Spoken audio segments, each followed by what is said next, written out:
Hello, welcome back. If you're new here, my name is Douglas Johnson. I am a yoga teacher at the advanced 500-hour level. I'm an ordained minister, musician, and kirtan artist. And today I wanted to talk about celebrating your wins. Before I get into that, I want to give a really heartfelt thank you to all of my patrons on Patreon. You guys really do make this possible. Some of you contribute quite a bit every month to help me keep going. And don't think that I do not appreciate that, because I do. Anyway, if you'd like to join that community, you can follow the links below. You can also tip me one time, and you can help out by liking, subscribing, commenting, and sharing on YouTube. Okay, so celebrating your wins, a gratitude practice. So the science, at least to the extent that we have it, shows that gratitude practices are effective. People who gratitude journal and do gratitude practices, they're happier. And in that sense, they're healthier, because happiness is a part of health. So I'm not a scientist, I'm not a doctor, I'm not real great with a head for numbers and statistics. It's just not my strong suit. I'm a big picture guy. So, if that's the stuff you're interested in, Google it, look it up. All that info is out there, okay? I just know that I've seen these stats and they're out there. So if you want the scientific proof, it's there for you, okay? So I've recommended in the past gratitude journaling, things like that. But honestly, I find that these structured practices can be of limited benefit and value to us, because many of us live very, very busy lives, and we don't always have time to sit down and do these things. If you do, great. And if you're new, it may be a good idea to set these things time aside to do these things.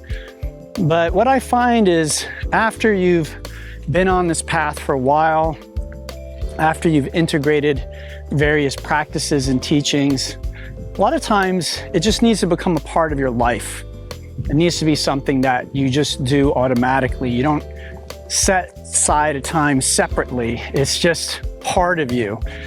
And so that's why I wanted to share this practice today, which is just being grateful for little things. And I'm framing it as celebrating your wins, because that's one way of looking at it. So, we go through an average day, and it might feel like everything's not going our way. Like maybe we wake up and the coffee machine is broken, and then we get to work and our boss tells us we made a mistake on the report. And then on the way home, there's traffic. And then we get home and our spouse or partner is mad because we forgot to take out the trash and our kids are misbehaving. And then we try getting to bed and we have trouble sleeping. Like, this might seem like just the worst day ever, right? Because we're seeing it through a certain very limited lens. The truth is that a lot went right that day. So let me give you an example. One is you woke up.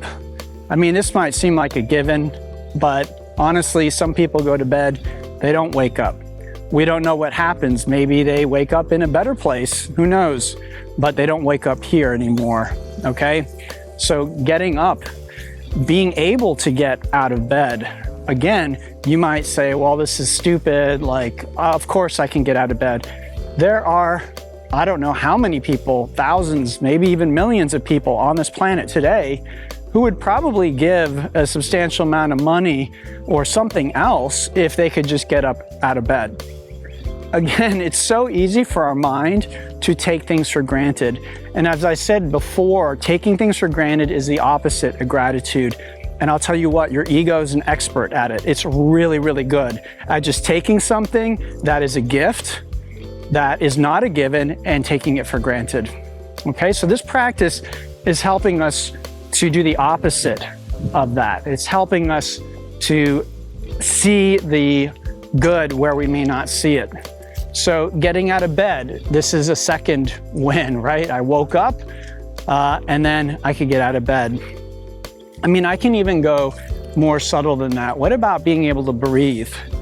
Again, you might say, Doug, of course I can breathe. What are you talking about? Well, I'm an asthmatic, and I have had experiences of being in places where I can no longer breathe freely or very easily.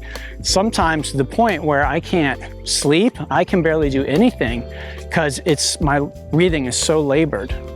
So I'm happy for you that you've never experienced this, right?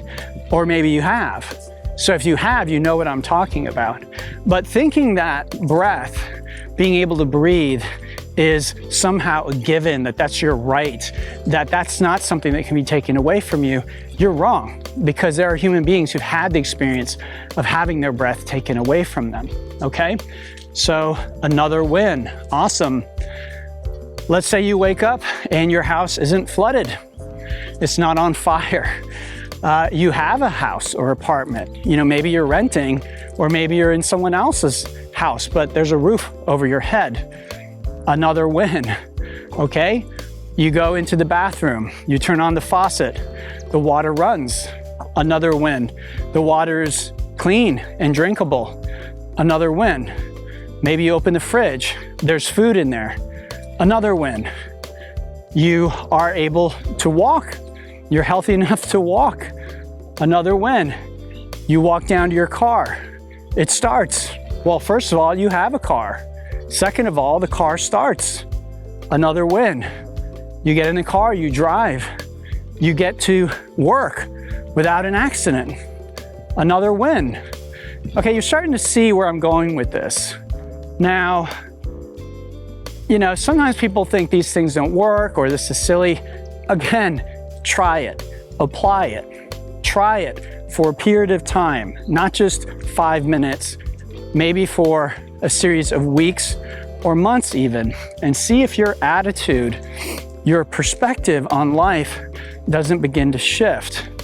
And then according to people like Dr. Joe Dispenza, when your mind and heart, when your perspective shifts, your experience begins to shift because you begin to resonate with different types of energy and different experiences. And so these get pulled into your life.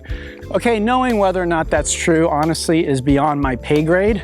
But from my limited experience on this planet, I sense that that is true. Because in those times when I have felt gratitude, it seemed like the best experiences of my life came into my life. In those times when I was not feeling very grateful, it seemed like everything was a struggle. Even when things were going well, it just didn't feel good. It didn't feel right, okay? So again, this is something that needs to be applied. Your mind might be arguing with me, saying, no, this can't be true, or that's silly, or that's stupid, or I'm not gonna do that. Whatever it is, really, it's something to be applied, to tried. Now, I do want to mention that this is not meant to be, because I've had several people mention this to me, and they're like, oh, well, I don't want to practice toxic positivity. That is not what this is, okay? If that's what you're hearing or understanding, you are not understanding me, okay? I'm not telling you to ignore the bad stuff. I'm not telling you to shove down negative emotions. I am not telling you to run away from difficult experiences. I'm saying focus your attention on what's right. Focus your attention on what you can feel grateful for. I am not saying ignore stuff that is going wrong, okay? Because that is a very different message, and that is not a message that I want to promote. Negative emotions need to be faced and dealt with, as well as negative thoughts, okay? There are techniques for doing this that I teach. I've talked about them in the past. I will talk about them again in the future. This is, however, about a positive technique, okay? So this is not about how do I deal with this negative thing or whatever it is. It's rather, what do I do to move things forward in a positive way? So again, noticing things that you can be grateful for moment to moment. For instance, in this moment, are you watching this on a computer or a device? Okay. A, you had the money to buy the device. You are a very elite, select human being still on the planet to this day, because there are many humans who could not afford a device. You have working internet access? Okay, again, you're in the elite, something to be thankful for. Do you see how quickly and easily your mind just takes it for granted? And it says, of course I have working internet. Of course I have a device that I can watch this video on. Well, guess what? You can be grateful for that thought, okay? You can be rather for that fact, all right? So it really isn't that hard to do. And again, your mind might tell you, well, that's not gonna do anything for me. This is still a problem. That is still a problem.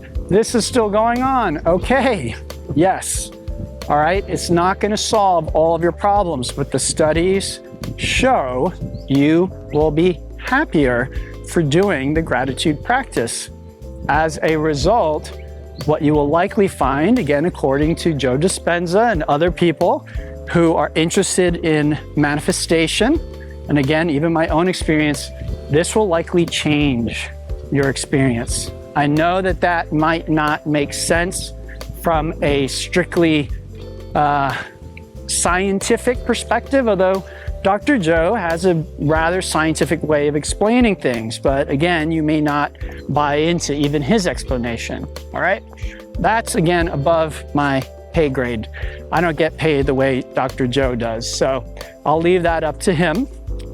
But I do want to share this practice because I have been applying it and I find it very effective. I get up in the morning and my brain very often immediately starts going to what's wrong, what are the problems, and I just remind myself, gee, I'm drinking this cup of tea. These tea leaves come all the way from China. Some farmer, somebody all the way across the world grew these tea leaves with care, and then they were shipped here on a boat. So many people had to work together to bring me this wonderful cup of hot tea. Again, I have clean water. I have something to heat the tea up on. I have a kitchen that is clean and sheltered. Okay, I'm not being attacked. There's not a war outside of my door. People aren't trying to rob me in the night. Wow, so much to be grateful for. And yet what my mind wants to do is focus on the negative. Evolutionary biologists say there's a reason for this, and that's fine. Evolutionarily evolving in the ancient African savanna, our minds maybe were perfectly adapted to that environment, and we were probably happy and healthy there. Guess what? You, me, we don't live in the ancient African savanna. We live in a modern day and age. And so what we need to do is update our software so that our hardware runs the way that it will make us happiest and healthiest in this environment. Okay, if we just rely on the default software that's there, if you will, then it's not going to happen. Not for most of us anyway. We will be depressed, we will be anxious, we will have all kinds of problems because we're not adapted to this environment. We just aren't. That is just a fact.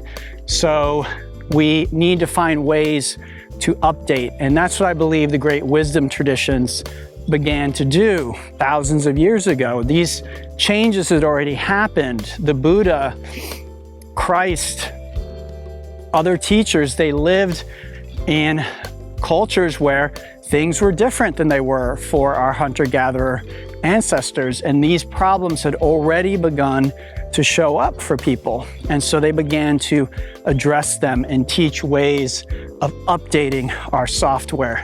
So that's the way I see what I do as a yoga teacher, as a mindfulness teacher, is trying to share ways that people can update their software. And guess what? What I just taught you is one of these ways. Over time, again, it becomes more and more second nature. and it's less a practice you need to do consciously. Just like any habit, eventually it just becomes second nature. Your brain literally gets rewired. But at first you're going to need to consciously disrupt or interrupt the software, if you will, from running, because it's just going to default to the same sorts of thoughts you've always had. Oh my God, I can't believe this is happening at work. Oh my God, I can't believe the weather is this.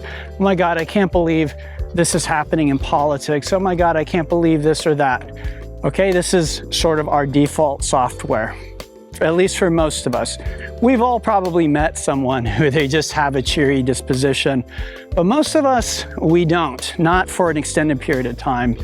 And you know, we'll get a win, we'll get a raise, we'll win the lottery, we'll get into a romantic relationship, and for a little while we see things as rosy, but then we just default back to that sort of negative way of seeing things.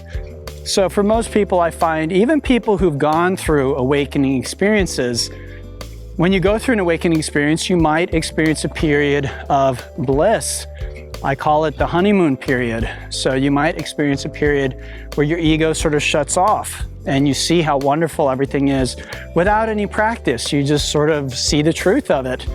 But then most of us will eventually default back to that baseline programming, and we'll remember the experience of being enlightened. And I'm not saying we won't be changed by that experience, but we might find that a lot of these old thinking patterns return. And then part of the job of what I call waking up is cleaning up. So we wake up and then these patterns come back online and we need to clean them up. So the patterns are both mental and emotional. So there's a lot of somatic work that needs to happen. And again, these are, if you check out my channel, I've got years now of talking about these different things. So just click on a video that interests you. I'll continue to create more videos and talk about these subjects from different angles. I find sometimes just a subtle shift helps someone get an idea about something I was talking about. But this is a practice I wanted to share with you because it's one I'm applying in my own life. Just celebrating those little wins. Yes, I was able to wake up in a house and there's not a fire going on or something else. I actually had an instance where a tree fell on my apartment and it broke through the roof and there was all kinds of stuff. And you know, that's an example of something that can happen. Luckily for me, because I rent, I was not responsible for the repairs, and I rent from a rather upright company. So they came in, they fixed it, and you know, within about a week, I was back to more or less having my old apartment back. But this is an example of something that can happen. Again, we take it for granted. Oh, a tree is not going to fall on my house and create a hole in my roof. Well, it can happen. It happened to me. Okay, so there's a million things that can go wrong, but there's a million things going right now. I promise you, even if you're sick, even if you're unemployed, whatever your circumstance, there are aspects of your reality that you can find gratitude for. Again, this is not ignoring the things that need to change, all right? It is acknowledging the things that are right. So this is something we can all do, and I recommend you do it because of the change it will make in your life for the better. All right, everyone. So I hope this is helpful. If it is, I'd love to hear from you down in the comments. Tell me how it's going. Also, if you think I can help you in any way, reach out. And if you want to help me, like, subscribe, comment, share on YouTube. And if you want to go a little further, become a patron on Patreon or leave me a tip. Until next time, everyone, namaste. Have a beautiful day.